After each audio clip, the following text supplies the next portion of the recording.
এখন যখন পয়সা হয়ে গেছে, বাড়ি হয়ে গেছে, জমি হয়ে গেছে, চাকরি হয়ে গেছে, এখন তো আর ঠাকুরের আমাদের দরকার নেই, কারণ এখন তো আমার সব হয়েছে। আজকের একটি ছেলে একটি মেয়েকে আমরা বিবাহের মাধ্যমে আমরা একটা সন্তান জগতের বুকে নিয়ে আসি। তো আমাদের ঘরের মেয়েটি যখন চলে যায় অন্য একটা ফ্যামিলির মধ্যে, দেখা যায় তারা শ্রী ঠাকুরের এই সৎ মন্ত্রে দীক্ষিত নয়। তাহলে আমার ঘরের যে মেয়েটি ঠাকুরের দীক্ষা নিয়েছিল 12 বছর বয়সের সময়, আর তার বিয়ে হয়েছে 24-25 বছর বয়সে, তাহলে এই 12 বছর সে বাবার বাড়িতে বসে তো শিখেছে। ঠাকুর মায়েদের জন্য 4টি স্পেসিফিক বই দিয়েছেন। 4টি বই এই যে মায়েদের, কি কি? নারীর নীতি, তারপর নারীর পথে, তারপর সংসার জীবন, তারপর উদ্বোধনের নারী। কিন্তু আমাদের পুরুষের জন্য ঠাকুরের কিন্তু কোনো বই নাই। পুরুষ নীতি আছে নাকি? কোনোদিন দেখছেন আপনারা?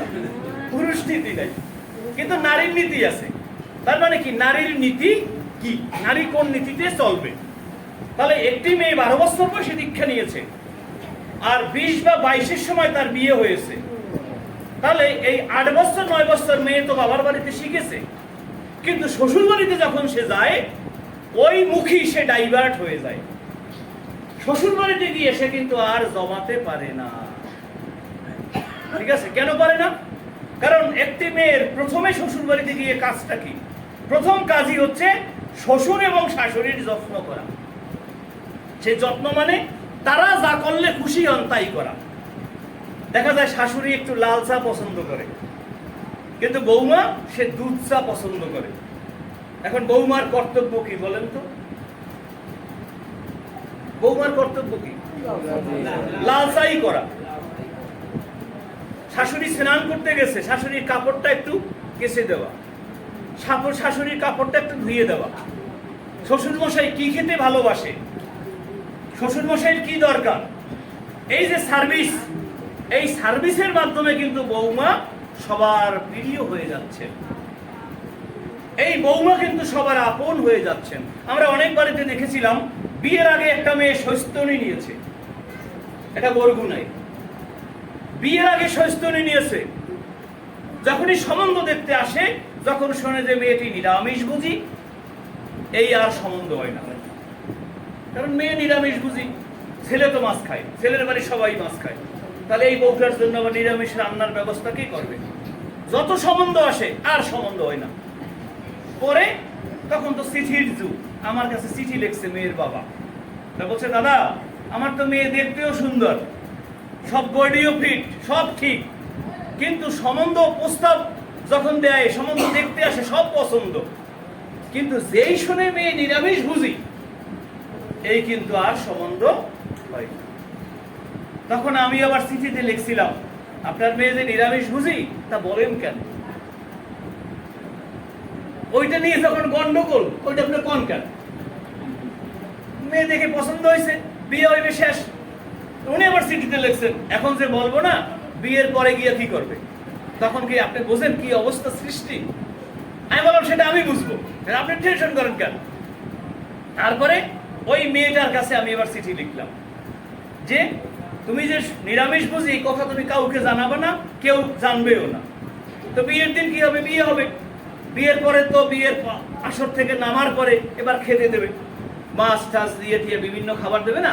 তো তুমি সেদিন অভিনয় করবা, অভিনয় এমন অভিনয় যেন সারাদিন না খাওয়া মানুষ উপবাস, তারপর একটা বমির ভাব করবা। আসলে তো বমি না, এমন একটা ভাব তুমি বমি করবা, কারণ বমির একটা ভাব যদি তুমি না দেখাও, তাহলে তোমার এই মাছ দিয়ে তো খাওয়া লাগবে। শস্ত্রে নিয়ে মাছ দিয়ে এসে কিভাবে খাইবে? এইবার বিয়ে শাদী হয়েছে ঠিক, কিন্তু খুব ভালো জায়গায়, আর যেই বাড়িতে বিয়ে হয়েছে তারা রাবণের চাইতে কম নয়, তারা কংসের চাইতে কম নয়, এমন একটা ফ্যামিলিতে বিয়ে। তারা কি? তারা ওই বরগুনায় অনেক বড় চালের ব্যবসা, বুঝতে পারছেন? চালের ব্যবসা, কিন্তু তাদের বাড়িতে কেউ হরিবল হরে কৃষ্ণ করতে পারিবে না। জয়গুরু, ঠিক আছে? হরিবল হরে কৃষ্ণ করতে পারবে না। আর তুমি যা করবো, মাছ রান্না, 3-4 আইটেমের মাছ, মাংস, পোলাও, এগুলো খাও, সমস্যা নাই, কিন্তু হরিবল হরে কৃষ্ণ জয় রাধে গোবিন্দ এগুলো করতে পারবে না, শর্ত একটাই। কিন্তু মেয়ে যে সকাল বিকাল প্রার্থনা, এবারে স্বস্ত নিয়েছে, সে নিরামিষ বুঝি, সবই তো ইষ্ট প্রাণতা যা যা আছে সব মেয়েটা করে। গেল বিয়ার দিন ওইভাবে অভিনয় করে আর খায় না। এবার তো বাসি বিয়ে বসছে, এই বাসি বিয়ে হয়েছে, তো বিয়ার ফাঁকে ওই দিন আবার সে একটু চিরা মুড়ি আগেই, আসর থেকে যাওয়ার আগেই চিরা মুড়ি খাইছে। শোন, চিরা মুড়ি টুড়ি খেয়ে তারপর তুই বিয়ের আসরে খিদা লাগবে, খাইছে। পরের দিন বাসি বিয়ে হওয়ার পরে আবার বাবার বাড়িতে ওই চিরা মুড়ি দুধ ছুদ যা আছে খাইছে। খাই দিয়ে এবার মেয়ে তো নিয়ে গেছে শ্বশুর বাড়িতে।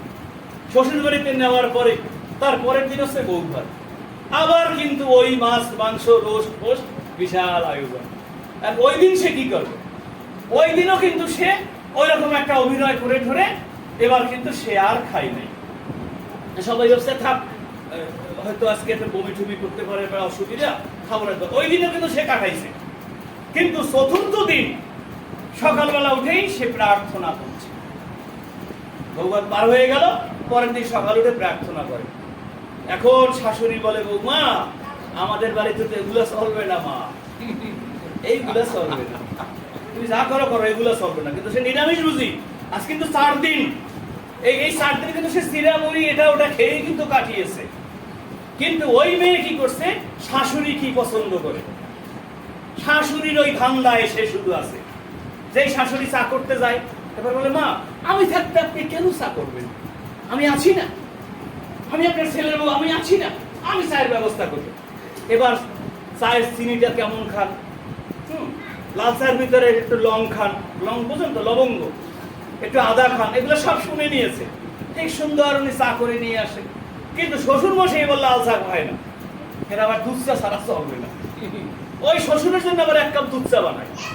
এই করে করে করে করে ঠিক 5-7 দিনের মধ্যে সেই মেয়ে এমন একটা মার্কেট করছে সেই বাড়ির মধ্যে, এখন সবাই তার ব্যবহারে খুশি।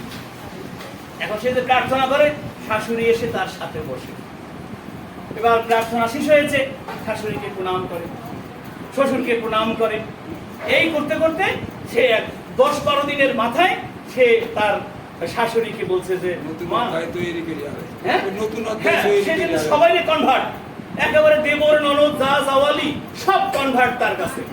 এবার কেউ কিছু করলেই ওই বৌমা ছাড়া কিছু বোঝে না, ভাগ্নে বেড়াইতে আসছে ওই মামি ছাড়া কিছু বোঝে না, সবাই পরিবারের খুব আপন হয়ে গেছে তার। তারপর একদিন শাশুড়িকে বলে যে মা, আমার তো আসলে কোনো প্রাণী হত্যা করে খাওয়াটা ভালো লাগে না, তাই আমি কিন্তু মাছ টাছ খাই না। কিন্তু এই 10টা দিন সে কিন্তু মাছ খায় নাই, মাংস খায় নাই, পেঁয়াজ রসুন ডিম কিছু খায় নাই, শুধু তাদেরকে সেবা দিয়েছে।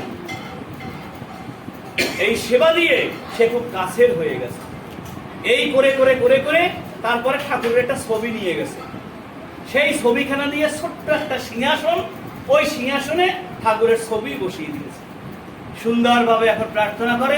এখন শ্বশুর এসে বসে, শাশুড়ি এসে বসে, স্বামী এসে বসে। এই করে করে প্রথমে শাশুড়ির দীক্ষা হয়, যে ঠাকুরের দীক্ষা নেয়, এবার শ্বশুর দীক্ষা নেয়, এরপর ওই যে স্বামী কংস, ওই কংসও দীক্ষা নেয়।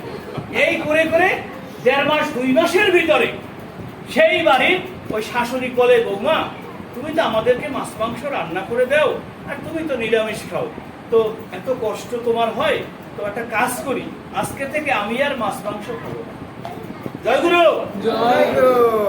এই কিন্তু শাশুড়ি সাত্বিকাহারী হয়ে গেল, এবার শ্বশুর সাত্বিকাহারী হয়ে গেল, এবার স্বামী সাত্বিকাহারী হয়ে গেল। আর ওই মায়ের পেট থেকে 2টা ছেলে, পরপর পরপর ছেলে, আর ছেলেরাও তো নিরামিষ বুঝি। এখন সেই বাড়িতে সব কি জন্ম থেকে নিরামিষ বুঝি হয়ে গেছে। তাহলে একটি মেয়ে পারে না? একটি মেয়েই পারে একটা সংসারকে আপে নিতে, আর একটা মেয়েই পারে সংসারকে ধ্বংস করে। ঠাকুরকে সে যেখানে যাক দুবেলা প্রার্থনা করা, ঠাকুরের ইষ্টবৃত্তি করা, এটা যেন সবসময় সে মাথায় নিয়ে চলে। এই পরিবারের যারা সদস্য আছে সবাই ভালো থাকুন, সুস্থ থাকুন। আজকে সৎসঙ্গে যারা এসেছেন, যারা আসতে পারে নাই, সবার মঙ্গল কামনা করে আজকে আমাদের এই সৎসঙ্গের এখানেই সমাপ্তি ঘোষণা হচ্ছে। সবাইকে আনন্দিত জয়।